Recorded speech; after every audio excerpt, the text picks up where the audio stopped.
একটু বলো, আমি কোনটা বলছি দেখব। দেখি কে যেতে। আপনি আমাকে বাঁচান। কেন বাঁচাবো? ওই লোকটা তোমায় নিতে ফেলে কুঁদতে কুঁদতে করছে, তুমি ওয়াল উপরে উঠে বলো আর দেশম দেশম করে দিয়ে দাও।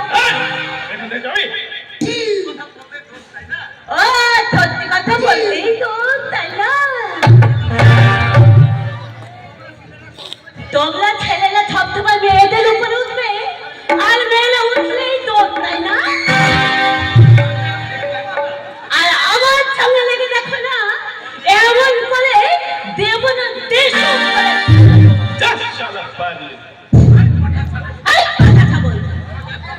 আমাকে একদম গালি দিবি না, তাহলে এমন জায়গায় লাথি মারবো না জীবনে তো হতে পারবি না।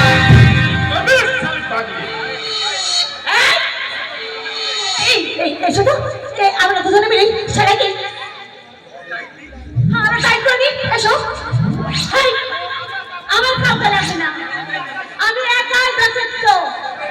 তবে রে শালি, তবে রে শালা,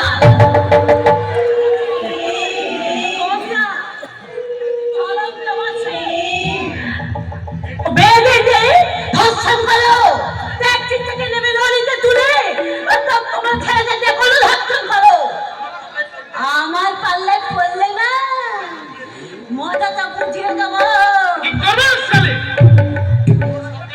পুরো সরকার যা পারে, কোনো আইন যা পারেনি, আমি তাই দেবো। এমন জায়গায় অস্ত্র চালাবো না, না মেয়ে মানুষ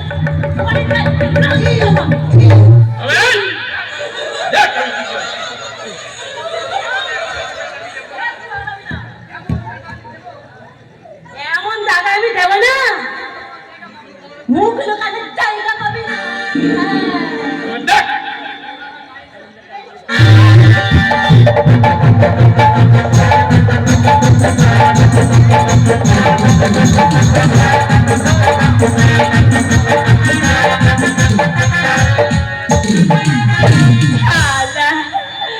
গায়ে ছড়তে নেই, এসেছে মেয়েদের পেছনে লাগবে। সত্যি করে বলতো তুই কে? তোকে তো এলাকা আগে কখনো দেখিনি। ও কোনদিন দেখিস? তবে এবার দেখি এখানে দাদাগিরি চলবে না, দিদি নাম্বার 1 হয়ে আমি দিদিগিরি চালিয়ে যাবো। সত্যি তোমাকে অজস্র চলবে, এই সবার থেকে বাদ দিয়ে দেবো। তুমি এই ছেলে কোথা খাও, দেখেই মনে হচ্ছে এই গোয়াল খানা বলু। তবে মা কোনে ছেলে লাভটা কেন মা? পালানো হচ্ছে, তা বল পছন্দ হয়নি বুঝি না? অন্য জায়গায়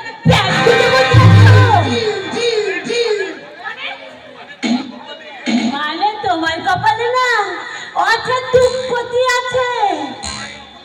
তুমি যেমন ঠকিয়েছ, তোমাকে ঠকতে হবে, ঠকতে হবে।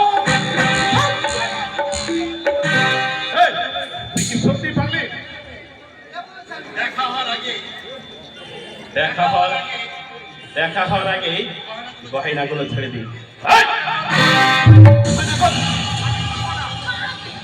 আমি গয়না খুলবো না, তাহলে কাপড় খুলে নেব।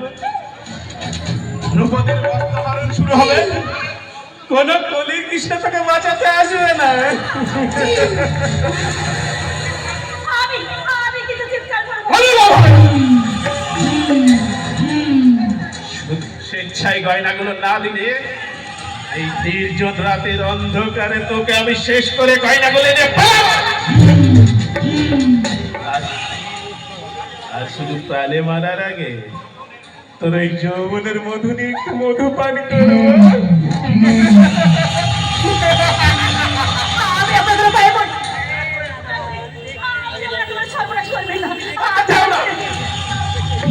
আমার শুধু চাই তোর গায়ের ওই গয়নাগুলো।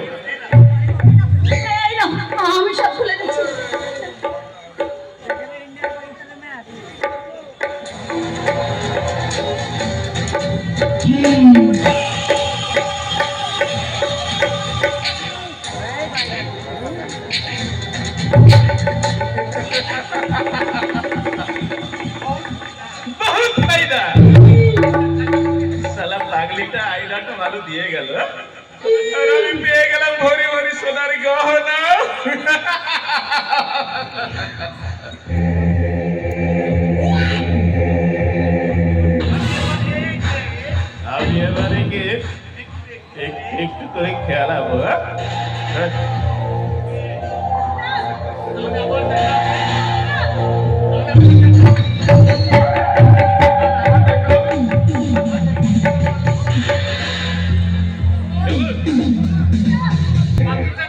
বাকিটার জন্য সালা তৈরি থাকবো, হ্যাঁ?